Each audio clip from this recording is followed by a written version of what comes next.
Hello friends, this is me homeopathic doctor Hira Taimur. और page number Ross and Wilson की book है और page number, क्योंकि हम पेज वाइज स्टडी कर रहे हैं, अपने स्टडी कर रहे हैं रॉस एंड विल्सन की बुक को, तो पेज नंबर 284 और पेज नंबर 285 हम इसको आज स्टडी करेंगे। और इसमें जो टॉपिक है हम वो उठाएंगे विच इज़ टीथ के बारे में हम देखेंगे, इसका स्ट्रक्चर देखेंगे और इसकी जो भी ब्लड वेसल्स और नर्व वेसल सप्लाई है वो देखेंगे हम। तो टीथ में, क्योंकि ये हम लोग का जो चैप्टर चल रहा है वो है डाइजेस्टिव सिस्टम का, चैप्टर नंबर 12 चल रहा है हमारा। तो टीथ के बारे में हम देखेंगे कि कितने टीथ्स होते हैं ह्यूमन बॉडी के अंदर। 2 टाइप्स के टीथ्स होते हैं जो बचपन में निकलते हैं, जिन्हें प्रीमोलर कहते हैं या प्राइमरी टीथ्स कहते हैं या बेबी टीथ्स कह लें इसको, और एक होते हैं जो अडल्टहुड में निकलते हैं या जिसे परमानेंट टीथ्स कहते हैं। तो 2 टाइप्स के टीथ्स होते हैं। तो प्राइमरी टीथ्स कितने होते हैं? 20 होते हैं, यानी कि बच्चों के अंदर जो 6 महीने से निकलना शुरू होते हैं दांत और 24 महीने तक निकलते रहते हैं, तो वो क्या कहलाते हैं? प्राइमरी टीथ्स, या दूध के दांत कह ले उसे, टिपिकल उर्दू में दूध के दांत कहते हैं, या बेबी टीथ्स कहते हैं, या डेसिडुअस टीथ्स कहते हैं। तो ये कितने होते हैं? टोटल काउंटिंग में 20 टीथ्स होते हैं। उसके अलावा जो 1 साल से लेकर 21 साल की उम्र तक जो दांत निकलते हैं वो 32 उसकी काउंटिंग होती है और 32 टीथ्स होते हैं, उसको परमानेंट टीथ्स कहते हैं। तो 2 टाइप्स के टीथ्स होते हैं। अब टीथ्स तो हो गए अकॉर्डिंग टू एज, कि कौन सी एज में कौन से दांत निकलते हैं। अब हम देखेंगे टीथ को अकॉर्डिंग टू स्ट्रक्चर कितनी टाइप्स होती हैं, हम आगे देखेंगे। क्योंकि रॉस एंड विल्सन की इस बुक में जो स्टडी कर रहे हैं हम एनाटॉमी और फिजियोलॉजी को स्टडी कर रहे हैं। जो स्टूडेंट हैं BBS के या DHMS के जो स्टूडेंट्स हैं, उसके लेवल पर ये बुक काफ़ी अच्छा एक्सप्लेन करती है। और ऑल्दो कि तमाम टॉपिक्स को तो कवर नहीं करती, लेकिन फिर भी इसमें हाउएवर काफ़ी अच्छी गाइडेंस हमें मिल रही है। तो ये बुक जो है हम इसको स्टडी कर रहे हैं, पेज नंबर 284 एंड 285 को।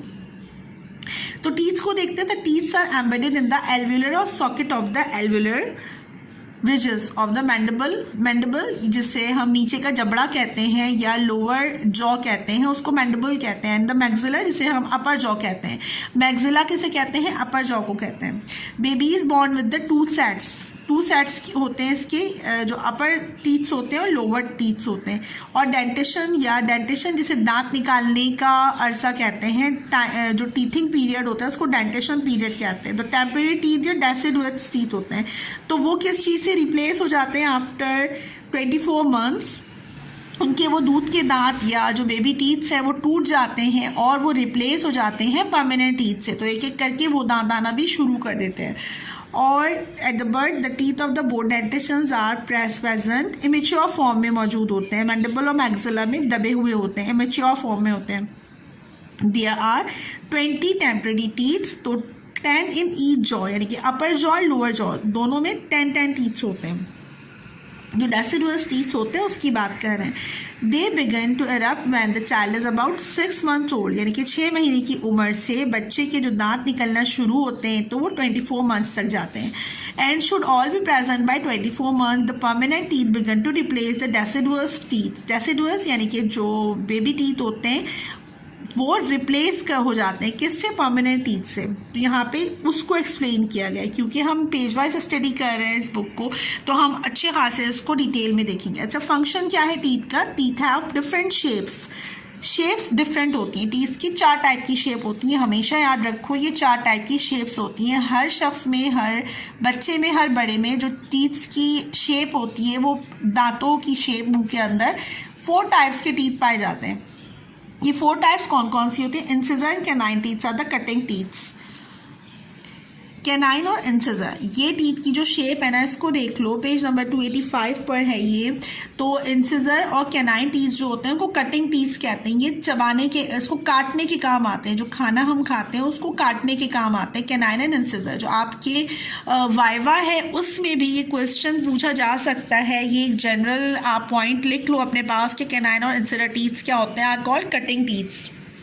वाइल जो मोलर और प्री मोलर टीथ्स होते हैं, they are called chewing teeths. They are used for chewing the food, ठीक है, यानी कि खाने को चबाने के काम आते हैं। तो cutting teeths and use for biting off pieces of food as a premolar and molar teeths. Premolar और मोलर टीथ्स की बात हो रही है यहाँ पर। with broad flat surfaces are used for grinding or chewing food. खाने को चबाने के काम आते हैं. अच्छा, इसकी जो लोकेशन है वो भी दिखाई गई है कि इंसिजर और कैनाइन टीथ कहाँ पे लोकेट करते हैं, और मैंडिबल क्या होता है, नीचे का जॉ कहलाता है. नीचे वाला जो जॉ होता है मैंडिबल, और ऊपर वाला जॉ जो होता है मैक्सिला कहलाता है. मोलर और प्रीमोलर जो होते हैं बैक साइड पे पाए जाते हैं. तो ये हर शख्स में सेम स्ट्रक्चर जो है वो नेचर ने लगा रखा है. टीथ्स का जो आगे के हैं वो कटिंग के काम आते हैं, जिससे हम चबाते हैं. तो इंसिजर और कैनाइन से चबाते हैं, हम कटिंग करते हैं. और जो च्यूइंग के काम आते हैं वो मोलर और प्री मोलर टीथ्स होते हैं. ठीक है, तो आप यहाँ पर इसकी लोकेशन याद रखना. ठीक है, स्ट्रक्चर ऑफ द टूथ यानी कि एक दांत है, कोई सा भी दांत है, इसकी जो आप अंदर की बनावट है, कोई सा भी दांत उठा लो, एक तो अकॉर्डिंग टू स्ट्रक्चर है ना, आउटर स्ट्रक्चर है. अब आप एक दांत को लो और इसका इंटरनल स्ट्रक्चर देखो, तो यहाँ पर वो पिक बताई गई है. इंटरनल स्ट्रक्चर, कोई भी एक टीथ लिया आपने, यहाँ पर आई थिंक मोलर टीथ है, उसको लिया गया, और इसका जो शेप है इसमें क्या है, 2 पार्ट्स में डिवाइड है, क्राउन और रूट. क्राउन हमेशा किस चीज़ के लिए यूज़ होगा, ताज, यानी कि क्राउन एरिया. क्राउन हमेशा हेड के लिए यूज़ होता है, तो समझो इसका हेड पार्ट है, क्राउन पार्ट है. और रूट का मतलब है बेस है इसकी, यानी कि इट्स लाइक अ लेग. इस तरह समझ लो कि इसने जड़ को पकड़ा हुआ है गम्स की. तो क्या है, इसके 2 पार्ट्स हैं. कोई भी टीथ ले लो तो उसका crown part, root part, crown part, root part, इस तरह से करके ये जितने भी 2 पार्ट्स में डिवाइड है. और जो बीच का पार्ट है ना, इसको नेक कहते हैं, गला. समझ लो एक पर्सन है, उसका इमेजिन करो स्ट्रक्चर, तो आप इसको ऐसे अच्छी तरह से समझ सकते हो. तो स्ट्रक्चर ऑफ अ टूथ क्या है, the crown, the part that produce from the gum. Crown part है जो गम से निकल रहा होता है. The root part embedded in the bone, जो बोन्स के अंदर चिपका हुआ होता है. And the neck, the slightly narrowed region where the crown merge with the root, यानी कि नैरोड रीजन जो है ना, इसको नेक कहते हैं.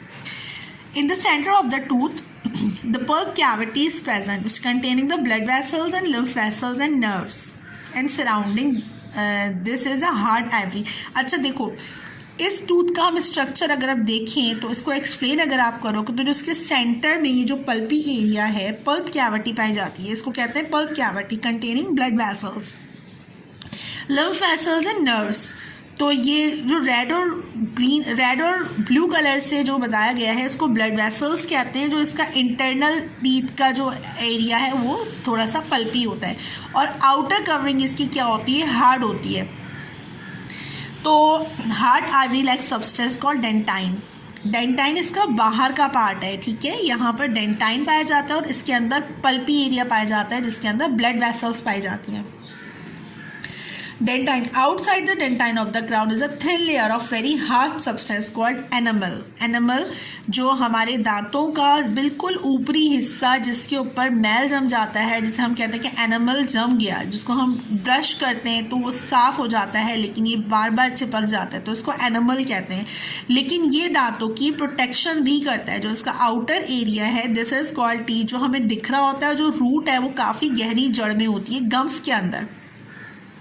तो जो एनामल एरिया है, इसको जो बाहर का एरिया है, जिसपे जो एक चिकनाई कह लें, या इसको एक ब्राइटनेस कह लें, या शाइन कह लें, टीथ की जो शाइन होती है वो एनामल की वजह से होती है. The root of the tooth, यानी कि इसकी बात हो रही, root of the tooth on the other hand is covered with a substance resembling bone called cement. यानी कि जो इसका इंटरनल एरिया है वो सीमेंट से लगा हुआ होता है, यानी कि जो एक बहुत ही सॉलिड इसको रिजिडिटी फराहम करता है, जो इसको बोनी स्ट्रक्चर फराहम करता है, वो किसकी वजह से, सीमेंट कहा जाता है उसको, सीमेंट की वजह से. which secured a tooth in its socket. Blood vessels and nerves part of the tooth through the small foramen at the apex of the each root. यानी कि यहाँ से बिल्कुल जो blood vessels निकल रही हैं गम्स के साथ चिपकी हुई होती हैं. जो मसूड़े होते हैं, मसूड़े उर्दू में नाम है इसका और इंग्लिश में इसको गम्स कहते हैं.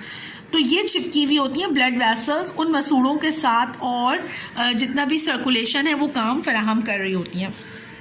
अब देखो blood supply, most of the arterial blood supply to the teeth is by the branches of the maxillary artery. Maxillary किससे निकला है, मैक्सिला से निकला है. मैक्सिला किसे कहते हैं, अपर जॉ को कहते हैं, इसकी बात हो रही है यहाँ पर. तो जो ब्लड सप्लाई है ज़्यादातर वो अपर जॉ और फिर अपर जॉ से हेड की तरफ जा रहा है वो, तो ब्लड सप्लाई यहाँ से हो रही होती है इसको. The Venus drainage is by a number of veins which empty into the internal jugular veins. nerve supply to the upper teeth is the branches of the maxillary nerve and to the lower teeth by the branches of mandibular nerve.